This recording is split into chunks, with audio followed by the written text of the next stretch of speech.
Good evening, ladies and gentlemen. Welcome to Citizens of the World. Today is Thursday, June 2nd, 2011.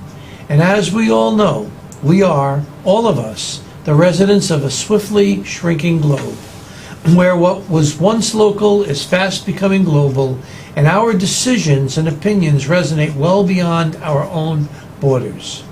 Join me as your host, Al Zucaro, from the epicenter of the Western Hemisphere, Boca Raton, Florida, in sunny South Florida, for a pointed look at politics, immigration, culture, and what it means to be a citizen of the world. There has been so much happening in the last couple of weeks that I truly am very excited to be here this evening. I'm going to start the show generally what I usually do, and that is to try and draw for you a little bit of an opinion that will show how immigration and the law as it is applied in the United States is actually a very effective tool for economic development.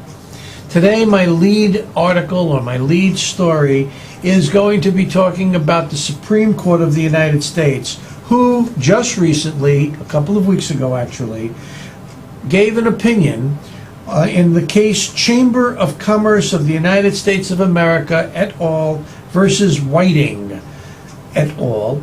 Cases numbered 09-115. It was argued on December 8th of 2010, and it was decided on May 26th, 2011. This case is very important for a number of reasons. First of all, and first and foremost, it upheld the Arizona law which put sanctions on employers who knowingly and intentionally employ undocumented and or illegal aliens. This opinion dates back or reviews the law that dates back to 1986, which was called the Immigration Reform and Control Act of 1986. And in that law, a section makes it, quote, I'm going to read, unlawful for a person or other entity to hire or to recruit or refer for a fee for employment in the United States an alien, knowing the alien is an unauthorized alien. For those of you that are legal buffs, the site for that would be 8 U.S.C. Section 1324, small a, open bracket, small a, close bracket, open bracket, 1, close bracket, open bracket, capital A, close bracket. This particular section of the law deals with employer sanctions. Employers that violate that prohibition may be subject to federal, civil, and criminal sanctions. The Immigration Reform and Control Act of 1986 also restricts the ability of states to combat employment of unauthorized workers. The Act expressly preempts any state or local law imposing civil or criminal sanctions with one major exception, other than those licensing and similar type laws. So Arizona, tracking the statute, created a law that they called a licensing law, and it allowed them then to sanction employers who violate their law. This was challenged by the Chamber of Commerce of the United States, similar to the arguments that have been made here in Florida, and I'll tie it in a minute. Okay, the Supreme Court of the United States reviewed the Arizona law and has now determined that it is not violative of the federal law, and therefore we now have a model for other states to use in an effort to curtail the undocumented and illegal alien employment problem within the borders of each and every one of those states. The Supreme Court rejected the idea that we would now have a hodgepodge of states, of laws in various states around the nation, because the Arizona law tracked almost word for word the law as written in the Immigration Reform and Control Act. So it is clear now that there is a methodology where the states have the ability to affect immigration and employment within. I, for one, think that that is a good thing. The case also went on to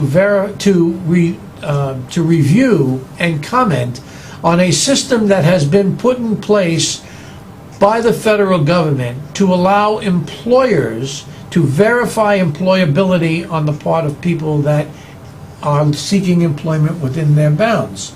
It's called E-Verify. And again, I'm going to read a little bit from here. IRCA, Immigration Reform and Control Act, also requires employers to take steps to verify an employee's eligibility for employment.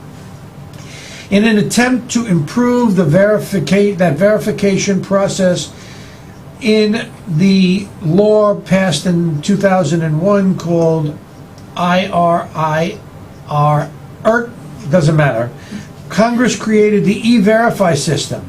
E-Verify is an internet-based system for where employers can use to check the work authorization status of employees.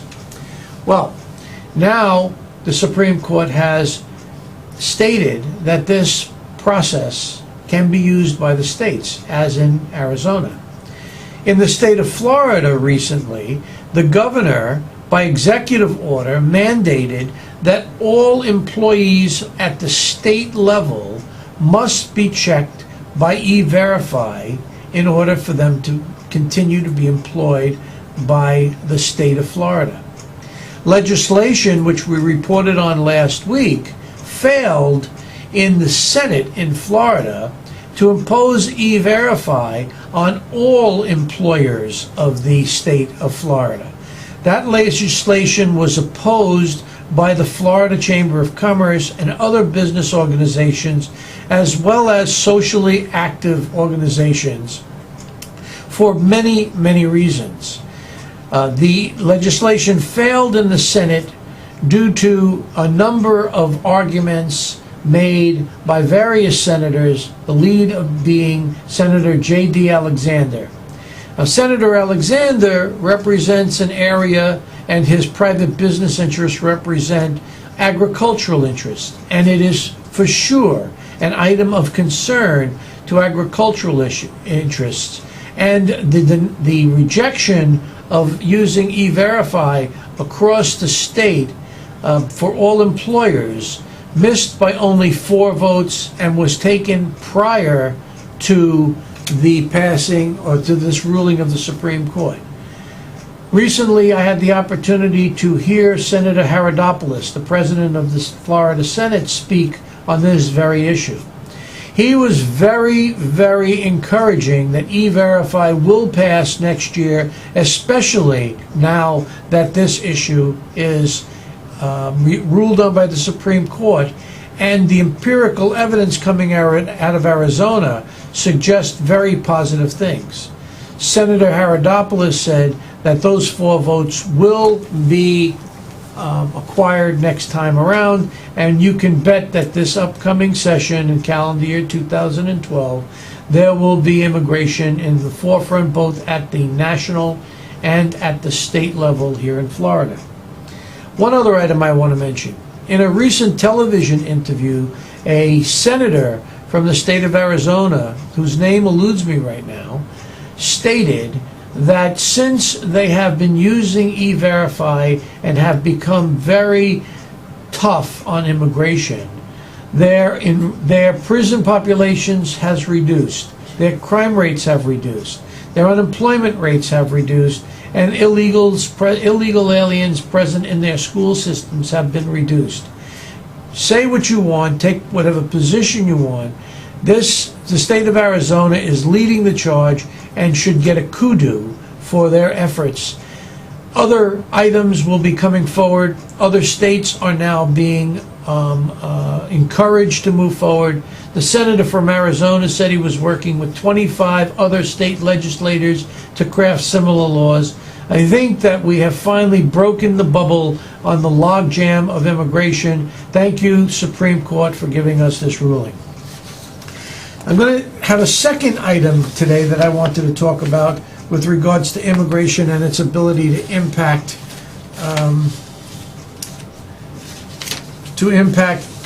economic development.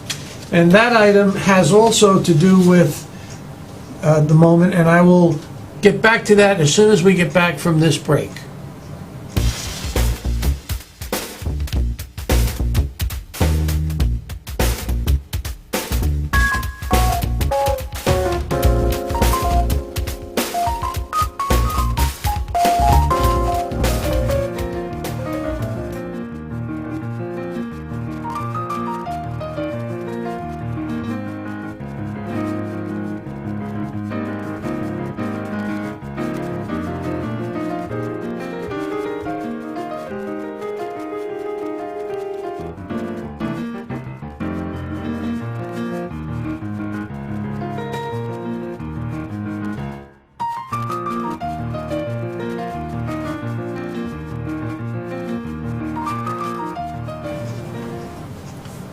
Well, welcome back, folks.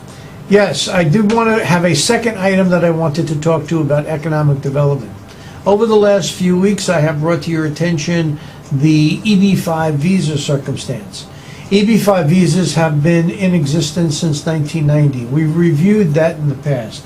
But what I did want to point out to you is that currently, in process, there is now new movement inside of United States Citizen and Immigration Services with regards to EB-5. A letter was just published from USCIS to the world in general. And it says, and I'm going to read, USCIS is reviewing its policies and practices to ensure careful and thoughtful administration of the nation's immigration laws. And it goes on to say, as part of our broad review, and it's calling to promote the immigrant's entrepreneurial spirit, USCIS is now focused on the Immigrant Investor Program, commonly referred to as the EB-5 program. The EB-5 program is a program designed to attract investors and entrepreneurs from around the world to create jobs for American workers. In the 2 decades since its creation, EB-5 has never met the annual cap of 10,000 visas. Well, the Obama administration, in an effort to move forward and help to encourage business, has ordered a new look taken at that. And the relevant paragraph that I want to refer to you says, the EB-5 program often involves complex applications and sophisticated business projects that require prompt attention and expert review. The focus of USCIS will be on this program, and the input is being provided through public comment. The public comment period is taking place right now.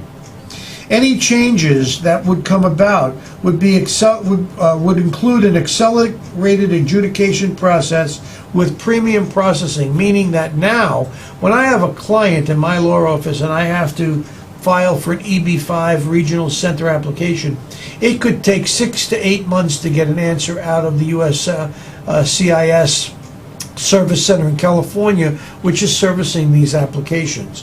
Premium processing would put an obligation for an answer to be given within a 15 or 2-week or 3-week period of time. This is a major, major change, and it will be well received by the business community, the immigration lawyers community, and particularly the investor community. So right now, the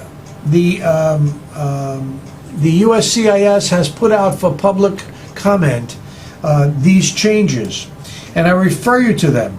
In keeping with the commitment of soliciting ideas from the public, USCIS has posted the proposal of public comment on the operational proposals for comment page, and they will accept public comment now through June 17th, 2011. And public comment can be made at the following email address: OPEFEEDBACK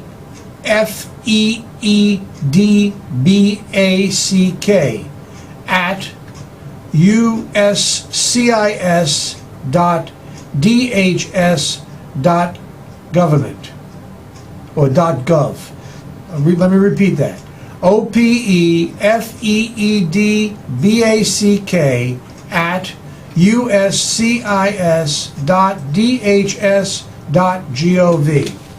It's important that members of the business community take a look at that regulation, because encouraging foreign direct investment, encouraging it to be used in a direction that creates jobs for American workers is an important project, an important position, and aids in the development of immigration as an economic development platform. Now, the second item that we generally talk about is how immigration, or how culture and education, are a precursor to immigration and economic development. We've talked about that at length in the last couple of sessions. But I want to continue with my uncovering of educational opportunities here in South Florida, where I believe, or at least in South Palm Beach County, where I believe the epicenter of the Western Hemisphere exists. Now, I know when I say that, people chuckle, but the fact of the matter is that Boca Raton and its surrounds are really a very significant location. And if you use my little exercise of the compass point in the middle of downtown Boca Raton with a circle of 5,000 miles in diameter, you'll see that, in fact, we are in the center of the Western Hemisphere. And so I take the editorial privilege to say that we are the epicenter of the Western Hemisphere, in light of the fact that we are only about 40 miles north of the great city of Miami, and the great city of Miami certainly is the gateway to the Western Hemisphere. But I want to go on today and go back to something I briefly touched on in the last show. Palm Beach State College. Palm Beach State College has now moved forward and is offering in their campus down in the Boca Raton area their Language Connections Institute. This is something that is well worth taking a look at. They are offering courses in Brazil, for Brazil in Portuguese, Chinese Mandarin. They're offering sign language courses. They're offering Arabic for beginners, Haitian Creole, Spanish, and many others. What that is a reflection of is the continuing demand growing here in the South Florida area of our multicultural communities, and the way that our communities are now a direct entry point for many of the foreign nationals that are finding their way into the United States through legal means and through the front door. The bottom line is that the college, Palm Beach State College, has made a very significant commitment to the idea of a global environment, and is attempting to become a center of excellence for language and language development. We commend them. We commend Dr. Gallion, the president of the university, and we commend the provost at the the Boca Raton campus for moving this program forward and for bringing us an international perspective, or contributing greatly to the international perspective of Boca Raton and the greater Boca Raton area. I also want to bring a new item to your attention. Last week I had the opportunity to visit a place, or a school, a college, called Digital Media Arts College. And it is a college that is designed for computer animation. It can be located on the web at www.dmac.edu. And I must tell you that this was an incredible experience. I very much appreciated being there. I very much appreciated having the opportunity to see the projects that the students at this facility had undertaken.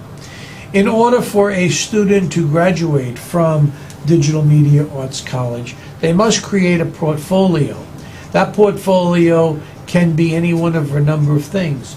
Now, what the college has done is it's made an outreach to the community, and it is offering its student services to produce graphics and computer animation for anyone, any public institution or any community-minded organization that would like to utilize their services. This helps a number of things. Number one, it offers to the community a service that is very sophisticated and would be considerably expensive. Number two, it offers the student an opportunity to develop their skills and produce a product that is unique to that organization. And I encourage all of our organizations here in South Florida to make contact with with digital media and take advantage of this particular program. They are located in Boca Raton, Florida at 5400 Broken Sound Boulevard, Northwest, and they can be reached at 561-86, it would be 1-866-255-DMAC. The phone number is 1-866-255-DMAC.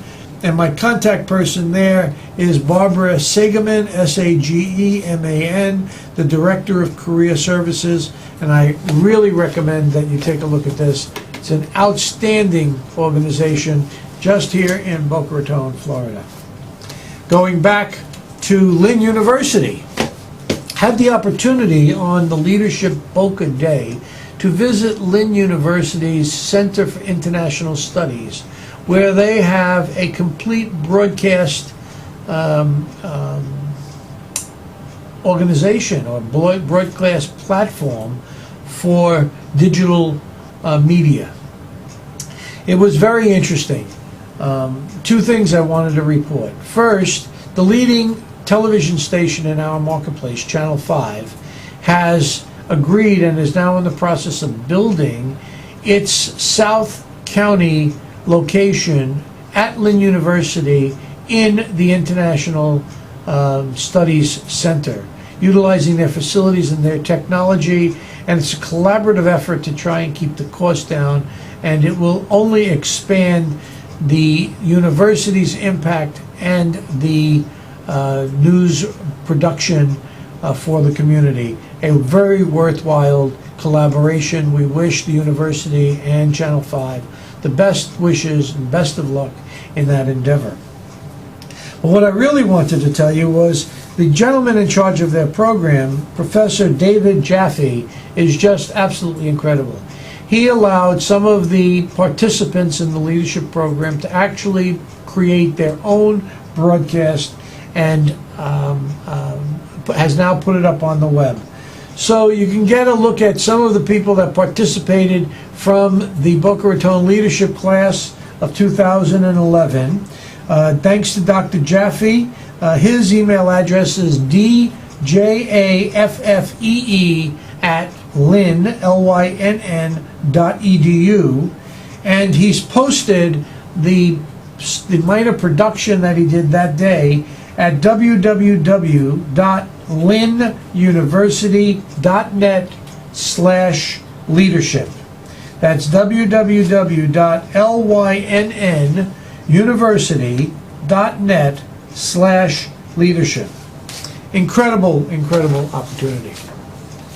I'm going to take a moment now to utilize or to take advantage a little editorial privilege.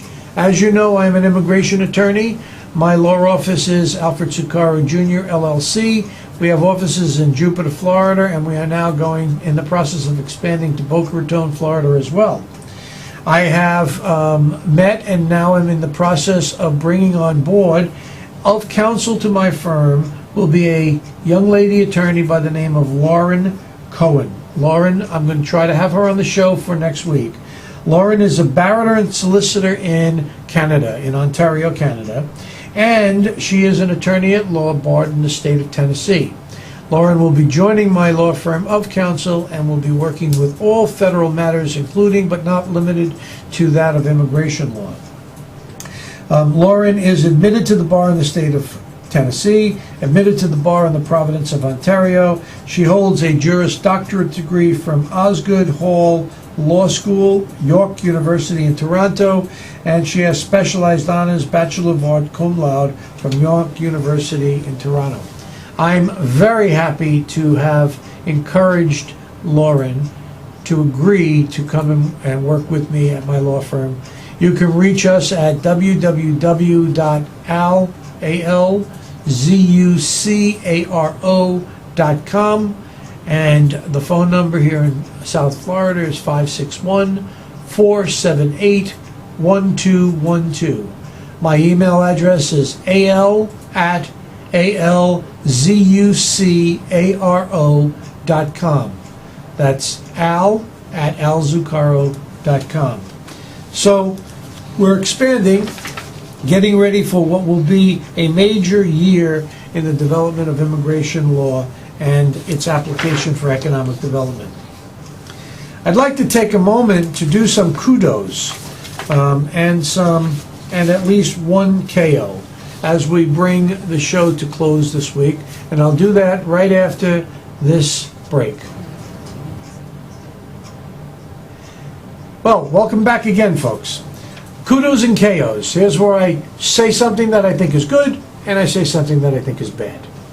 My kudos go to Broward County, Florida.